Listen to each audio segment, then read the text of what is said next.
It's still happy hour with John Gaskins, so go ahead, have another.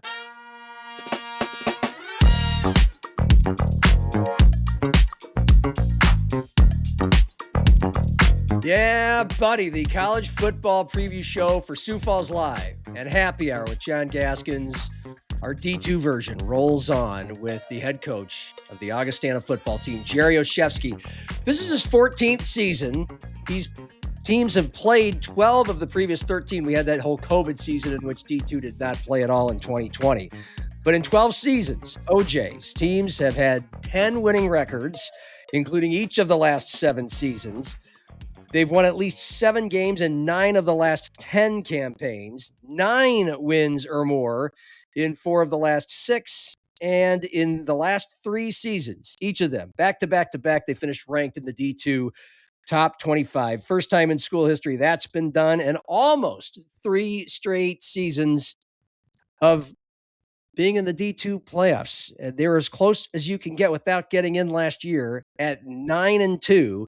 And ranked as high as number 5 in the country, and they are picked to finish number 3 in the preseason coaches poll in the loaded 15-team Northern Sun Conference. So it's great to have OJ here. We rattled off all of those numbers, accomplishments when we visited you in May over at Kirkby Over Stadium.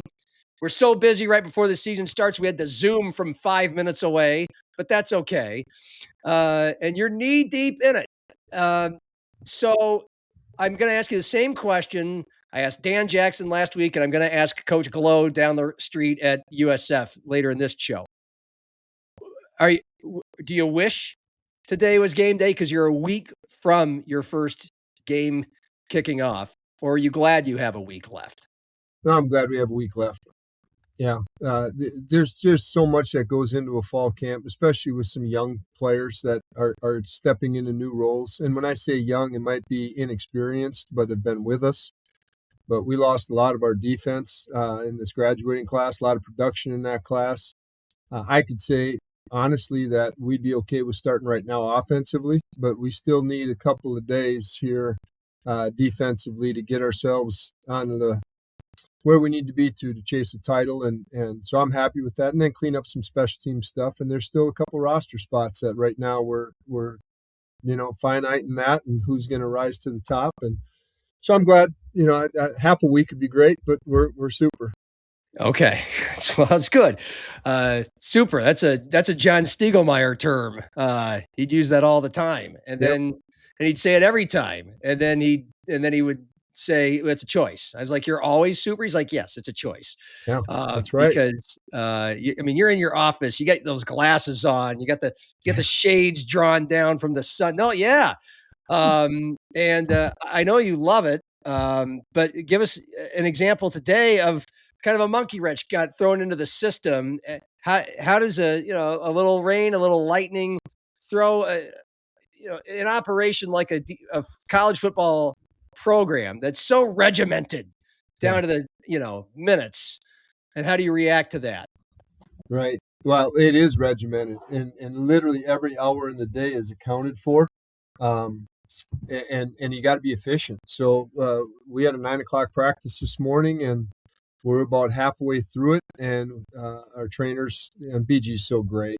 Also, we had a strike within the mile radius that is, for us to be safe. So we went inside and waited it out, and then another strike, and you wait it out, and you can take two sides to that of what it is. We played a game at St. Cloud, a night game at St. Cloud 7-8 years ago, whatever it was. We had 3 lightning delays. We didn't finish the game until after midnight.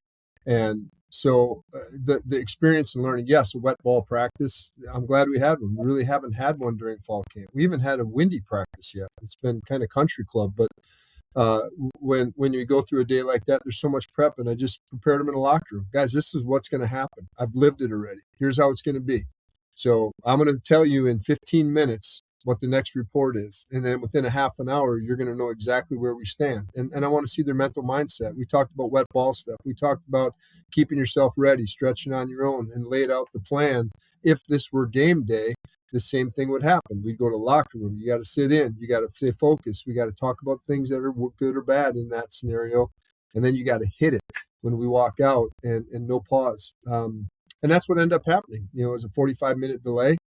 Got on the field, we did a little stretch inside, ran our lines, and went right to scout team, and it was perfect. I was so proud of our kids, our coaches and kids. Like we literally, our guys were ready to go, finished with a great 30 minutes, and now we're back on track, and just had to push lunch back a little bit. Our cafeteria was great about it, so all systems forward. But they're all learning experiences that could very likely happen in St. Joe, Missouri. Well, to use a cliche, it feels like Augustana football is a well-oiled machine. It should be when you're a head coach in his 14th season at the same spot. 91-47 overall. You've taken over the wins lead from Jim Heinitz, who the field is named after. And, back to today, okay, so it kind of pushes a lot of things back. But you've honored your time commitment, your window with me. So I really appreciate that.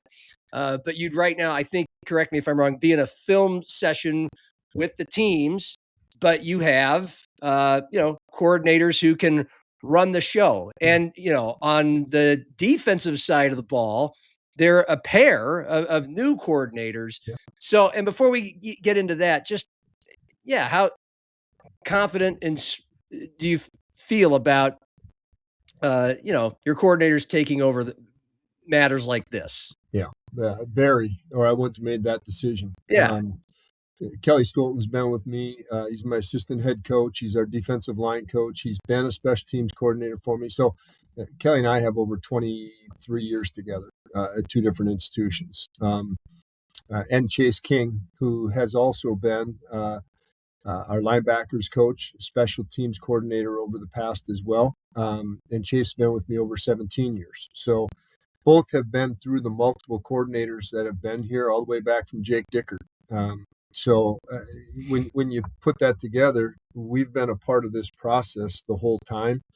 Are there nuances? Yeah, we're going to pick a little bit from each of those different scheme styles that we had. But at the end of the day, it's the stuff that I used to run, and then Jake ran, then Brian Bergstrom ran, then Jordan Malone ran, then Mark Sipple we put some tweaks in with pressure. So the basis of it, the kids already know. Terminology very similar, but different in some ways. So we kind of morphed into the last 13, 14 years to come up with best plan, and now we got to put the best athletes and get it done. So my comfort level couldn't be higher. Is there learning curves? Yeah. Is there growing pains? Yes. But they're more experience driven than they are scheme driven. It's just, they need reps. We lost a lot of production from last year, so these guys are playing for their first time, and the ball's moving fast against an offense that's pretty explosive. So it's great prep, and I can't wait till we get to do it for real. I may have asked you this in May. Who will call the defense on Saturday? Coach King will call it. King will call it. Because I think you have to have one voice, and I talked to Coach Bergstrom and Coach Rogers about that when they did it. I think you need one voice, but both will put the plan together and at times lean back and forth as far as what is good and what isn't of going on. So they develop the plan together, and once they'll decide what call is best in collaborating. But Coach King will be the one that makes the call as we go forward.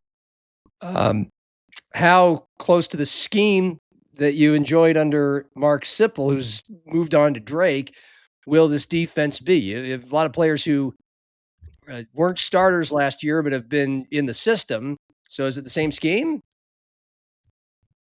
Yeah, in some ways, yes, and in some ways, no. Kind of what I said before. We're bringing back some of the things that were prior to Mark's arrival here, and we're keeping some of the things that we did when Mark was here. So no different than offensively when I've had to change coordinators on offense over the years.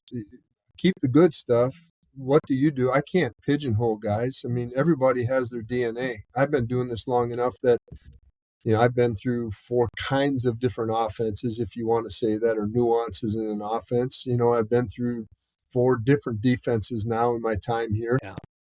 So it's really morphing that into what's our best stuff? What's our best third down stuff? What talent level do we have? How can we emphasize that by scheme to give our kids the best chance to be successful? Okay. And defensively, which players have really caught your eye throughout this camp that Mm-hmm. Augustana fans can get ready to see a lot of on Saturdays? Yeah, I think it starts any time that you have that probably in your captains. When you look at our bunch, we got for the first time we got two D linemen as defensive captains. So the bookend defensive ends for us doing that, and anytime you get into that scenario and you start saying, okay, who's the leaders? It's going to go through them, but we got leaders at every level.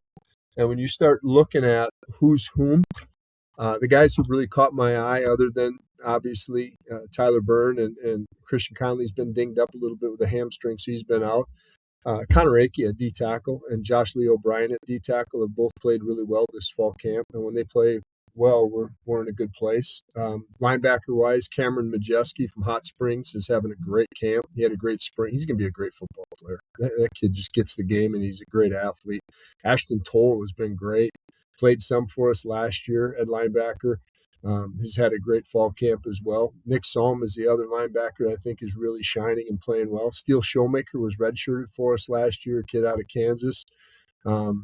Long, he'll be playing that Sam, little nuance difference, a longer kid that can play the box a little bit better. We got run on too much last year. We gave up too many damn yards on the run, so we got to get a bigger body that can take care of business. And Steele's been filling that up, and a transfer in Caden Lunsford has been really good too. So on the back half, Alec Belange's been really good at safety, as has Wyatt Hammersma. And at the corner, Jermaine Hampton is a proven player for us. The one that really has caught my eye is Trey Malone, the other corner. He was in a subsequent role last year where he played 15 snaps a game, maybe 20. Well, he got pushed into a starting role now, and he's responding really well so far. Changed his body, stopped playing baseball here at Augie, and just, he's long, he's strong, and those two I feel really good about. The other guys got to grow up. We got some young ones that, some freshmen actually, that are playing pretty well, and they're pushing the ramp and seeing what's going to happen. Offensively, we got a lot of guys back. We had 9 starters back. Gunner's looking phenomenal. The guy that caught my eye the most is Caden Van Horsen at offensive tackle, Harrisburg product. He completely changed his body. And he's starting for us at right tackle. He's a good football player. Braylon Blunt, everybody knows, solid as all get out.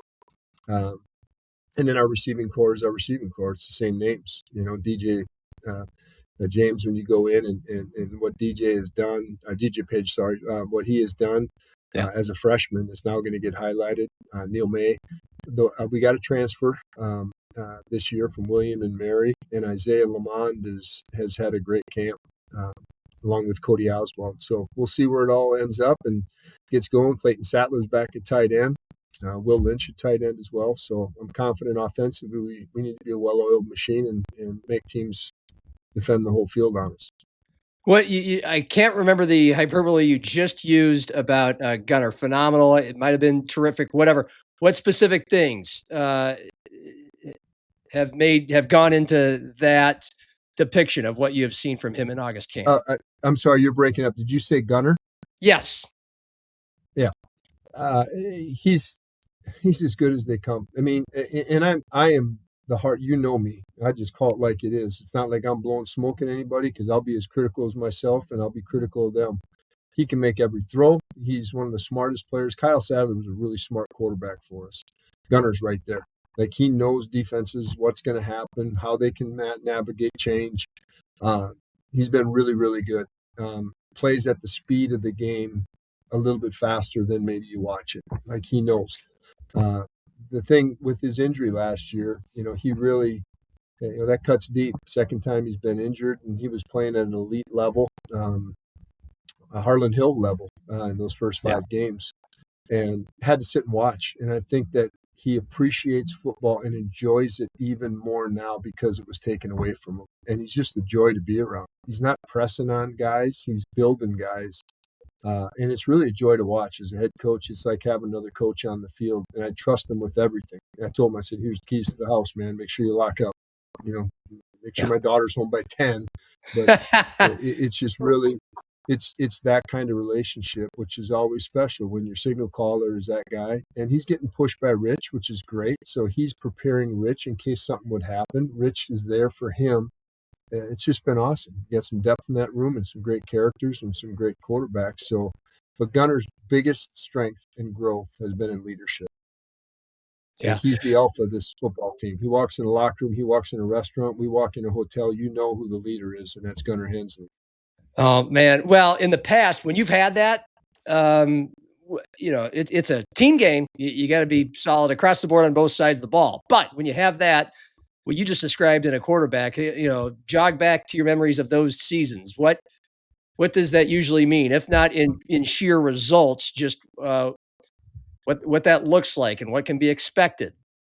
Yeah, How much easier it makes your job, all that. It's a confidence, that flows both ways. When the head coach can have a relationship like that with the guy and trust him with everything, there's not a moment where it's just then what's the situation? It's not if, it's when and how. And that is a very comforting feeling. And sometimes you got to grow into that. It takes time. That's not something, I don't give my keys to everybody. It takes time to grow into that. He has my ultimate respect and I have his. And his relationship with Coach Loudenback is awesome.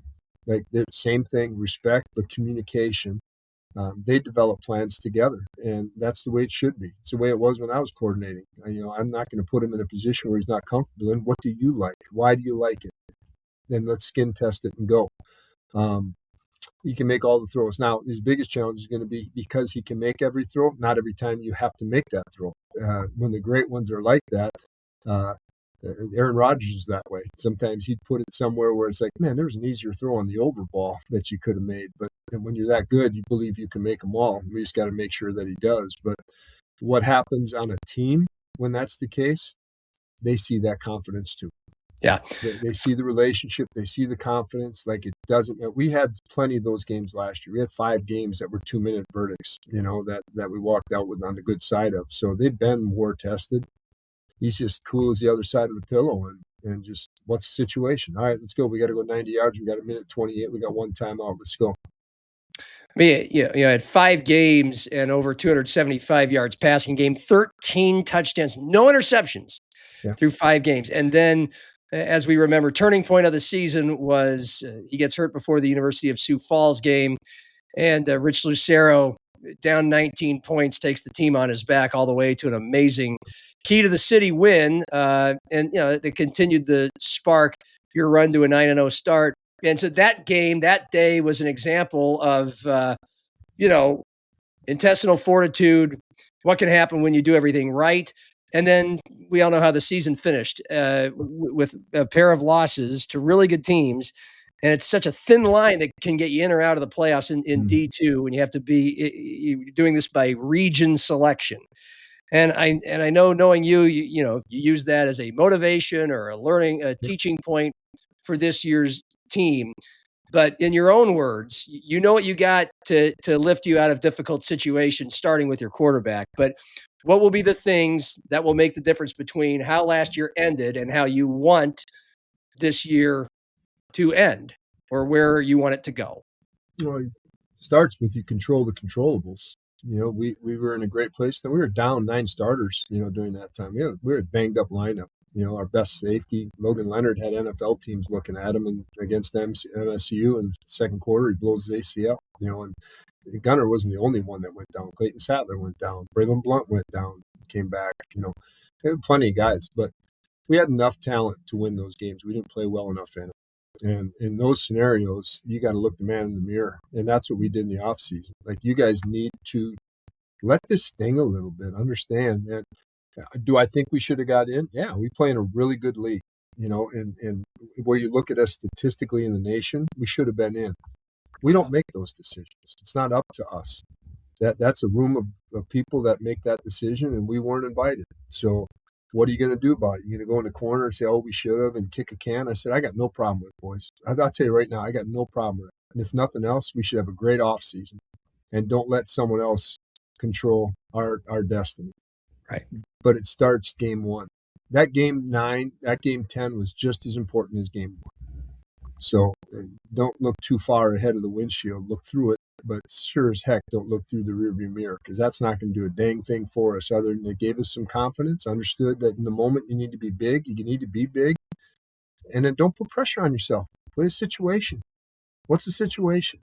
We're down 10. Okay, great. We got 2 drives. And we need to stop, we need to score, need to stop, need to score. No problem. Both those. We played horribly against Mankato, and they had something to do with that. They played really well. I'm not going to ever discredit an opponent. Wayne, we gave him the game.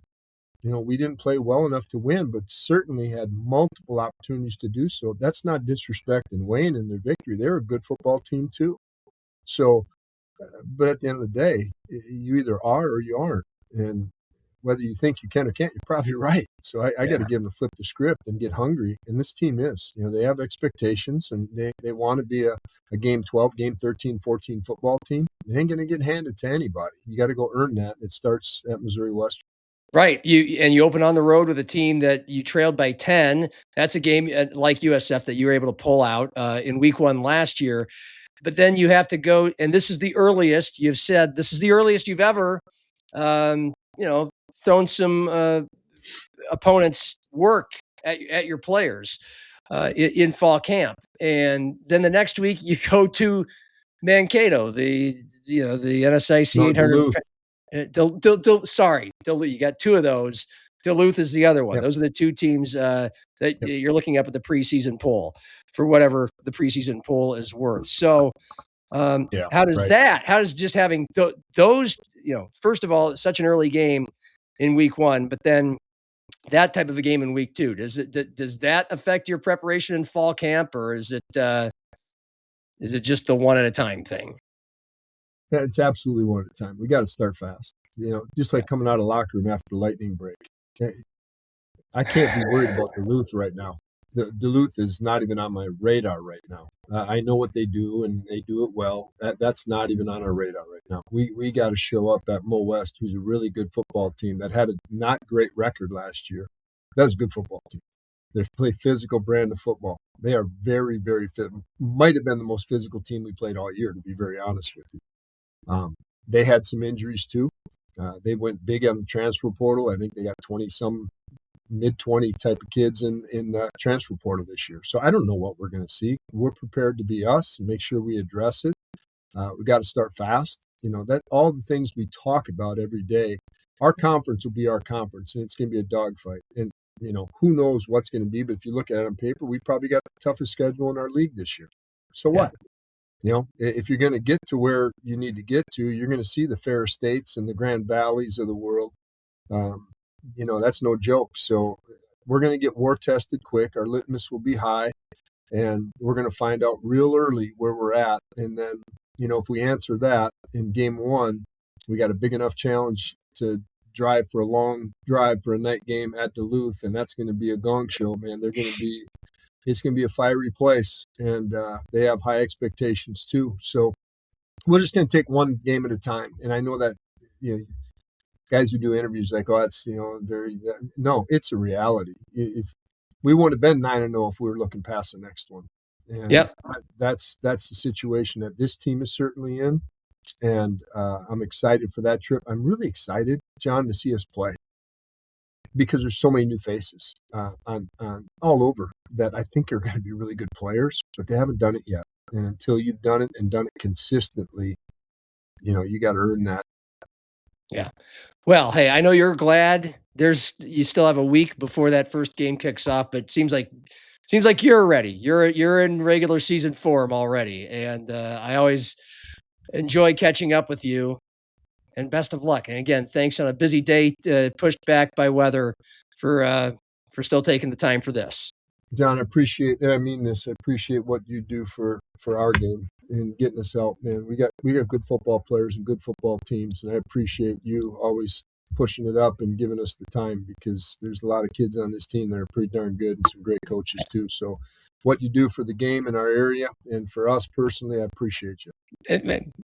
We have 2 excellent D2 teams in this town that worth going out and watching, and wonderful football stadiums each and every Saturday. It's a short drive for everybody that lives in the metro. That certainly worth your time. They have to wait 3 weeks from now to do it at Kirkby Over Stadium, but we're ready to see it rocking and rolling when you do. It's always a treat. So onward and upward, and we'll talk to you soon.